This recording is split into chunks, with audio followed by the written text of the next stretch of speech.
One of our favorite bands of all time, Incubus, has 15 dates scheduled for the rest of 2025 all across the United States.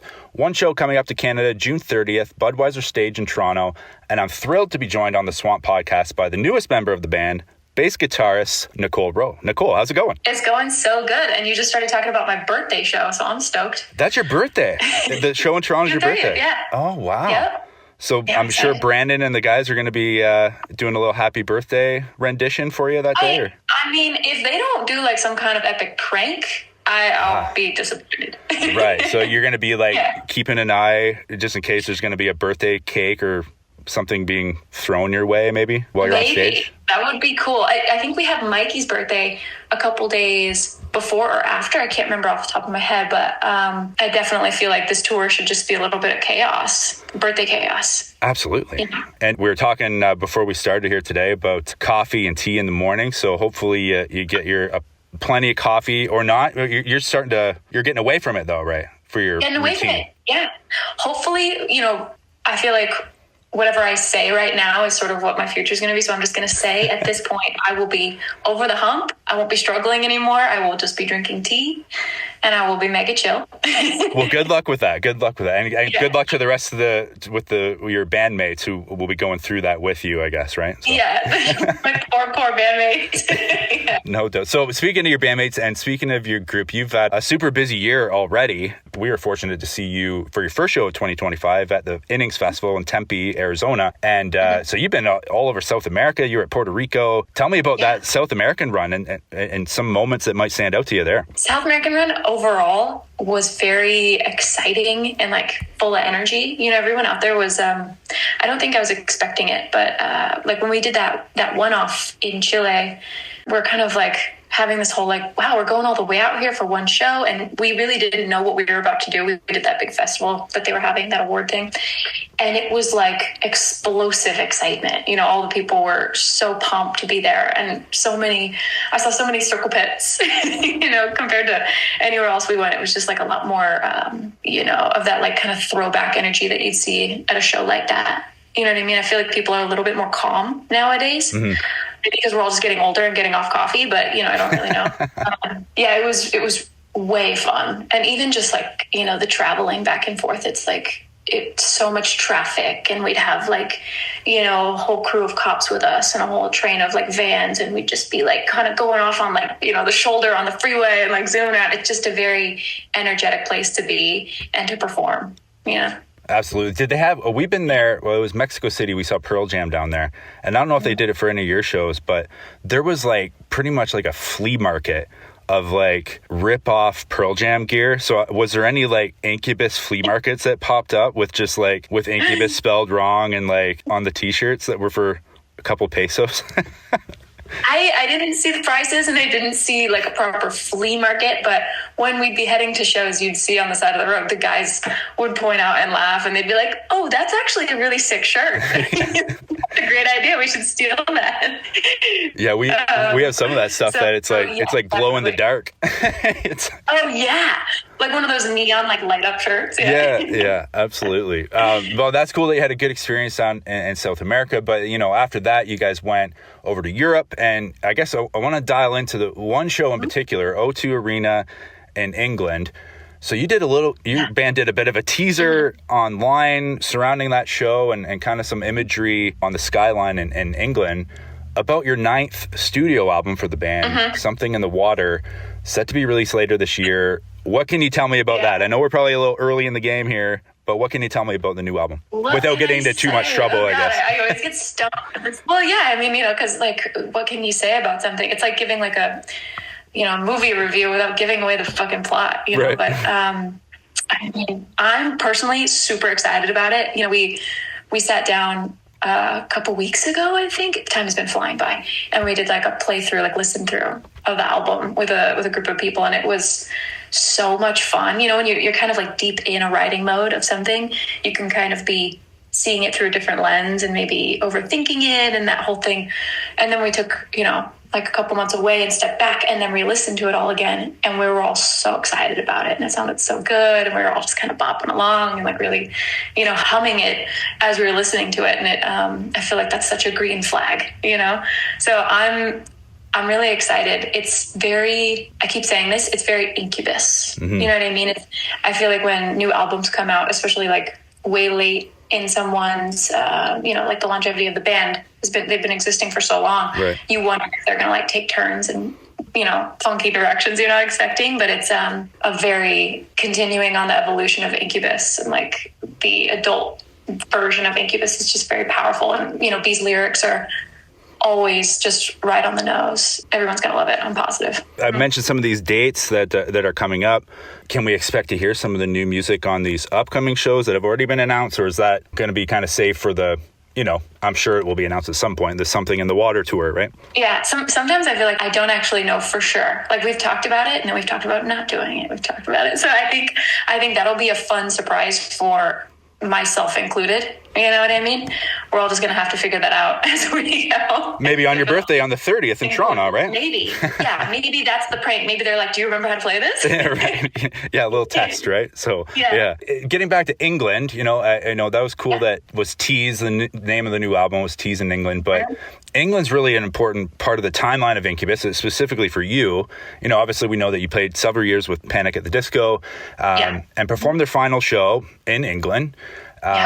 March 10th, 2023. But I didn't realize, I was reading up on this, I didn't realize how quickly Incubus swooped in to get you on board. Like, was Brandon Boyd just like waiting off stage after that last Panic at the Disco show, giving you a job offer or what? You just made me feel so good. Thank you.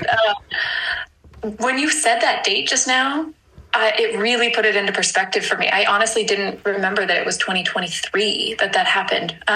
It's a funny story. So we were finishing our last show with Panic, got on the plane, totally jet lagged, totally hungover, flying home. And I got a message on Instagram from a photographer who had worked with Incubus for a long time, but I had met him, through something else. And he was like, hey, go check your DM requests. Mikey's trying to contact you, because if you're not like following each other, right. And I was kind of caught off guard by that. I was like, what? Why? For what? There's no way. Yeah. And it was we just had like a really ridiculous, hilarious, like banter back and forth, just not addressing any of the facts, just be like, hey, what's up? Hey, what's cool? What's good? What's good? You want to like kick it, And then when I got home, he gave me I was like, bro, I can't talk for like a day. I'm so tired. And we finally got on the phone and he was like, yeah, come to LA. Let's jam. We need somebody to play with us. And it just sort of like happened within a week. I was out there, playing the songs with them, and they're so like modest. They were like, do you know any of our songs? And I was like, bro, yeah, everyone knows your songs, dude. Yeah. So yeah, it was just like a very natural, quick flow. I mean, within a week, that was what happened. No doubt, because there would have been no time to really think about it. Like, It's not like you were pondering it for weeks on end. It literally happened. Yeah. And honestly, there's so many different moving pieces. They didn't even know Panic was coming to an end. I don't think they were really hip to what was going on there. And I also had just moved like off grid, essentially out into the woods. Oh, wow.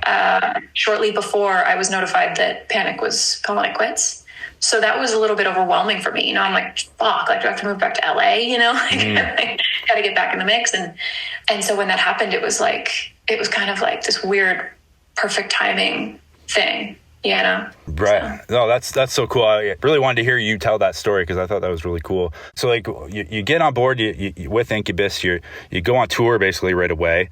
Yeah. And part of that as well, one of their first projects wasn't a new album, but it was a new recording of one of their old albums, Morning View. And you were a part of that as well. That was kind of like, on the job training for you, I guess, right? How did that go for you? The Morning View re-record I love telling it based off this just like one moment, because I didn't know anything that they were doing when I came on board. I didn't know what was going on. I wasn't given any of those details. And I had heard, like sidebar conversations about this reissue, but I didn't know the details. I just thought it was some random live recording that they were re-releasing. I didn't know it was like a whole thing. And we're just in rehearsal and we're getting ready to go out on tour. And B just kind of looks at me and he goes, would you be like down to track the bass for it? And the question was just so, hilarious to me because, I'm like, yeah, yes, I would be down very much so. And, but it was also funny because we're heading out on the road. So I just took a very minimal little rig and would, we'd do sound check, and then I would grab some gear and take it into a green room and track some stuff. And that's how it got done, and it was just very on the fly, and everyone was very confident in that process. And, we ended up getting in the studio after, because some of the guys were then like, oh, now I want to I want to do this. I want to re-record my stuff now, because it's like you're kind of playing with, you can't, like, throwing a new bass track in with something that's already been done. It's everybody just kind of wants to get in the studio then together and redo it, But a lot of the things we used ended up being like stuff that I recorded in, one of those like packing containers that was like, a green room for the day. And that's just so funny to listen back to and being like, that was the sick take that like ended up sounding the best. And that's crazy to me versus like the one that, we would do in the studio. So right. I wish I remembered which songs. I have to go listen back, and for you too, being still really fresh, probably still getting to know the guys. Yeah. Like what was your mindset with that project in particular? What were you, trying to put your own spin on it, like bring your own style to these songs, or were you trying to, kind of replicate the prior recording, or what was your process or your approach, I guess, to it? Yeah. I mean, in throughout my time doing this, throughout my life, it's like learning that, your instincts are the first thing you should follow. Right. So I had learned the songs as they were recorded. And then I also learned them as Ben played them, and then from there, I was like, how am I going to play it? So I just kind of took what I could from each end to try to make it, to not lose the nostalgia of the album itself, because it's the most important factor in my opinion. And then just play also what would come out naturally, so it was easier than I thought it would be to kind of combine all those pieces. Yeah. But it was like tone, that was like probably the most nostalgic thing. Mm-hmm. And then just main parts or like key fills, where it's like the bass is just shining really clearly, like, the triplets in phase and, things like in Are You In and stuff like that. So yeah, I hope that explains it. No, yeah. Absolutely. And throughout your career, a couple times really, you've really been put into cram mode, right? Yeah. Like where, hey, here's your gig or a new gig. You're going on tour, you're going on stage. Here's, decades worth of music and catalogs to learn and go perform. So you've done that twice with Panic and with Incubus, right? So how did you do that? Yeah, you can, as much as I want to act like this isn't the truth, you can ask the people closest to me in my life. I do not take that lightly. Like I fuck around when it comes to that point. I will, lock myself in a room, and I'm a perfectionist, and I won't do anything else until it's ready and done. And don't know if that's a good or bad thing, but that's just how I handle it. So yeah, I mean, the cram mode is true cram mode. I put everything else on the shelf and I hyper focus on it, and I love it. It can be a stressful time, but it's always I feel like it's just so much better to get everything you want done prior to getting out on the road, because that is not when that's supposed to be done. Mm-hmm. Everything's got to be completely ready so that you're prepared for any scenario, so that the shows are sick. Yeah, absolutely. And I guess to segue to that, getting back to the recent past with recording the new music, I guess compared to how you just described the cramming of the getting ready for tour when you're fresh with the band, but you were at ground zero with this new album, right at the opening of the creative process. How much of a difference in terms of preparation for you as a bass player, as a bandmate? What's the difference between just learning some old stuff compared to diving right into the creative process with new music? Are you referring to like the difference between when I jumped on board with Incubus and prepared all the tunes versus writing the album? Yeah. I mean, one is much more relaxed, I'd say. The writing process was just super casual. It's just like sort of like when you're a kid and you're just doing it for fun. You know what I mean? There's no like agenda. That's kind of what the writing process felt like. We were just hanging out. All ideas were welcome. It's just brutal honesty if something sucks. It's just kind of a very like easy, light flow. And the guys are it's like a band mentality. Everybody like welcomes what you contribute. You know what I mean? Like, I'm the bass player. Everybody's welcoming my ideas and like trusting in that, you know, and Jose on drums, everybody's like trusting what he's contributing and like respects what he does. So it's just like, rather than having one guy creating all the parts and telling everyone what to do, you know, it's just easy and feels like you're part of a team, family. They're just very different worlds. I mean, cramming and getting ready to be on the road, taking like an album and learning it, and then learning it quickly to get like you're trying to get something to the place where it's not something you've written, right? So it's someone else's speech. You know what I mean? You have to like memorize, you know, and get it under your hands, but then you want it to feel like you wrote it. You know, you want to be able to play it like it was your idea, because that translates live. And so that means you have to play it a fuck ton, you know, to get it just to be like, you could, you know, be doing something else while you're doing it. That's how you want it to be. So that's what the cramming experience is like. And then, you know, you also want that because you want to have that like communication, that musical like banter on stage with the band. I mean, and if you're not completely relaxed and comfortable, then you can't really have that connection, you know? So they're very, very different worlds, but one is a little bit more stressful, I'd say, for sure. Right. So you talked about that connection on stage and translating the music to live. So I'll, you know, getting back for when we saw you guys at the Innings Festival in Tempe, and even when like we saw you again the first time, you were fresh with the band, summer 2023 in Windsor, Ontario, at the casino there. We saw you, and and Incubus. You know, we're very fortunate with what we do. We see a lot of shows. We get to go to a lot of festivals. We get to talk to a lot of artists. So we're really fortunate with that.